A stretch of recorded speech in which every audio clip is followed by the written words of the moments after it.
सर्वांचे खूप खूप स्वागत। या ठिकाणी जेव्हा आमचे चिमुकले भाषण करतात अक्षरशः अंगावर काटा येतो। स्वराचा आवाज कडक आणि स्पष्ट आणि त्यावर सर्वात म्हणजे मुकुट म्हणजे आमची कावेरी।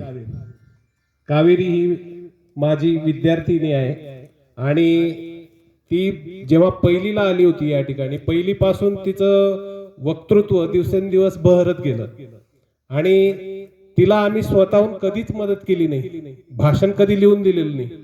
ती स्वतः पाठ करते आणि स्वतः तयारी करते आणि त्यातही ती इतकं उत्कृष्टपणे न अडखळता बोलते। त्याबद्दल तिचं पुन्हा एकदा टाळ्या वाजवून स्वागत करूया आपण सर्वांनी।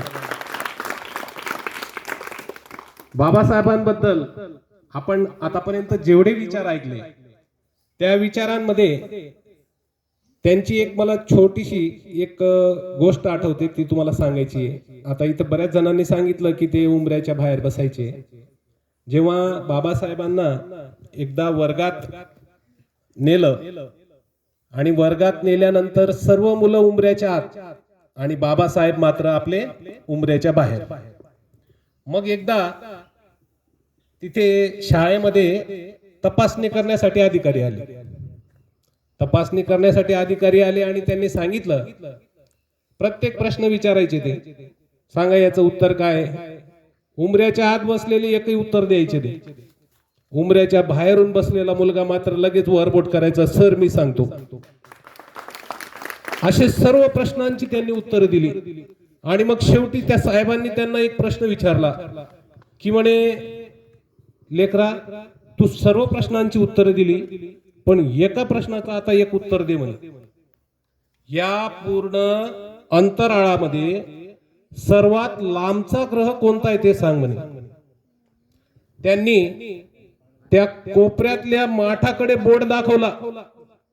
तो जो माठ, त्या पाण्याचा माठ त्या कोपऱ्यात ठेवलेला आहे म्हणे, तो सगळ्यात लांब ग्रह आहे म्हणे माझ्यासाठी, कारण की माझा हात तिथपर्यंत पोहोचत नाही म्हणे। विचार करा, त्या काळामध्ये पाण्याच्या माठाला हात लावण्याची सुद्धा त्यांना परवानगी नव्हती। त्या काळामध्ये पाणी सुद्धा त्यांना खाली असं झेलावं लागत होतं। तोंडाला मडकन पाठीला झाडू बांधून गावात चालावं लागत होतं। अशा कर्मठ आणि जाती व्यवस्थेला विरोध करणारा एकमेव सुटाबुटातला माणूस आणि तो महामानव म्हणजे डॉक्टर बाबासाहेब आंबेडकर। डॉक्टर बाबासाहेब आंबेडकरांना जर खरंच वाचायचं असेल, आज किती मोठा शास्त्रज्ञ होऊ द्या, अर्थतज्ञ होऊ द्या, अंतराळ तज्ञ होऊ द्या, कृषी तज्ञ होऊ द्या, सोशलिस्ट होऊ द्या, त्यांना प्रत्येकाला डॉक्टर बाबासाहेबांचा अभ्यास केल्याशिवाय पुढे जाता येत नाही। त्यांच्या आर्थिक नीती जे आहेत म्हणजे अर्थतज्ञ जे आहेत आपले निर्मला सीतारामन सध्याच्या, त्यांनी स्वतः बाबासाहेबांनी ज्या अर्थनीती लिहून ठेवलेल्या आहेत, ज्या पॉलिसीज तयार केलेल्या आहेत, त्या पॉलिसीजचा पूर्ण अभ्यास केलेला आहे। डॉक्टर आपले शाहू महाराज होते। डॉक्टर बाबासाहेब आंबेडकरांना एकदा परदेशात जायचं होतं। परदेशात जाण्यासाठी त्यांच्याकडे आर्थिक परिस्थिती नव्हतीच। काय आर्थिक परिस्थिती होती, काहीच नव्हतं। अहो एकदा रमाई, आपले रमाई त्यांच्या लुगड्याला ठिगळ लावत बसल्या होत्या। ठिगळ लावत होते आणि बाबासाहेब पुस्तक वाचत होते। बाबासाहेबांचं लक्ष फक्त पुस्तकात आणि रमाईचं काम काय, फाटलेल्या लुगड्यांना ठिगळ लावणे। त्यांचं लक्ष गेलं, मनामध्ये खूप वाईट वाटलं। त्यांनी म्हटलं, रामू तुला आता मी जास्त दिवस तुझ्या लुगड्याला ठिगळ लावू देणार नाही बघ।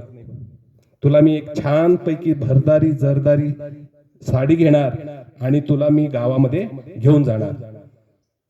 त्या रमाईने काय सांगावं बरं, म्हणे तुम्ही जे आपल्या समाजासाठी करत आहात माझं आजचं जाऊ द्या म्हणे, परंतु उद्या उद्या माझ्या समाजातल्या ज्या स्त्रिया आहेत, ज्या बहुजनांच्या स्त्रिया आहेत, त्या उद्या भरदारी साड्या घालून सर्व ठिकाणी मिरवतील आणि डान्स करतील, प्रत्येक ठिकाणी पुढे राहतील, प्रत्येक क्षेत्रात पुढे राहतील.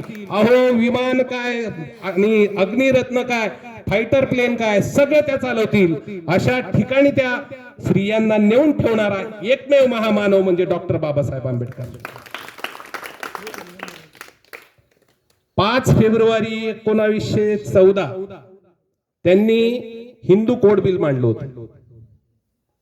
हिंदू कोड बिल जर आपल्याला माहिती असेल, त्यामध्ये सर्व जाती धर्माच्या स्त्रिया हिंदू धर्मातील, मग हिंदू धर्मामध्ये त्यावेळेस सर्व जाती धर्म होते, त्या सर्व स्त्रियांसाठी त्यांच्या हक्कासाठी त्यांनी हिंदू कोड बिल मांडलं.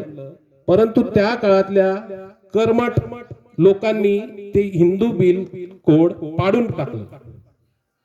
पाडल्यानंतर काय झालं, डॉक्टर बाबासाहेब आंबेडकर म्हणाले मी कायदेमंत्री आहे, न्यायमंत्री आहे, आणि मी जर एखादं बिल मांडतोय माझ्या समाजातल्या स्त्रियांसाठी, तळागाळातल्या लेकरांसाठी, जर ते मला तुम्ही मान्य करत नसाल, जर त्याला लोकसभेत तुम्ही ठराव पास करत नसाल, माझ्या या कायदेमंत्र्याचा काय उपयोग. राजीनामा लिहून टाकला माणसाने डायरेक्ट, आणि राजीनामा देऊन डायरेक्ट मोकळे झाले. परंतु त्यानंतर जवाहरलाल नेहरूंना जेव्हा या गोष्टीची जाणीव झाली की आपण खूप मोठी चूक केलेली आहे, त्यांनी ते हिंदू कोड बिल पास केलं, आणि आज आपल्या हजारो लाखो कोट्यावधी स्त्रिय मानाने सर्व मान उंच करून आपल्या ठिकाणी सन्मानाने फिरत आहेत. बाबासाहेबांबद्दल आपण जितकं बोलाल, जितकं वाचाल, तितकं तुम्हाला ज्ञान मिळेल. प्रज्ञा सूर्य, 32 डिग्र्या मिळवलेला माणूस, 193 देशामध्ये, ज्या माणसाला जेव्हा ते वारले, जेव्हा त्यांचं महापरिनिर्वाण झालं, 193 देशांचे झेंडे अर्ध्यावर आलेले होते. अशी ही मानवंदना होती त्या महामानवाला. जरी आज आपण या ठिकाणी जयंती साजरी करतोय, अशी 153 देशामध्ये जयंती साजरी केली जात आहे आता या ठिकाणी. साधी गोष्ट नाही. ज्यांना भीमराव कळले त्यांनी जातपात कधीच पाळली नाही. ज्यांना भीमराव कळले ते कधीच मागे राहिले नाही. त्यांनी आपल्या लेकरांना कायमच पुढे ठेवलेलं आहे. म्हणून सर्वात अगोदर आपल्या लेकरांना खूप शिकवा. लेकरांना त्यांच्या स्वतःच्या पायावर उभं करा, आणि स्वतःच्या पायावर उभं केल्याशिवाय त्यांचे लग्न करू नका. हीच खरी आदरांजली राहील आपली. शेवटी मी 2 ओळी म्हणतो. निर्भीड बाणा तोफखाना रणात गडाडला, अहो रणात गडाडला.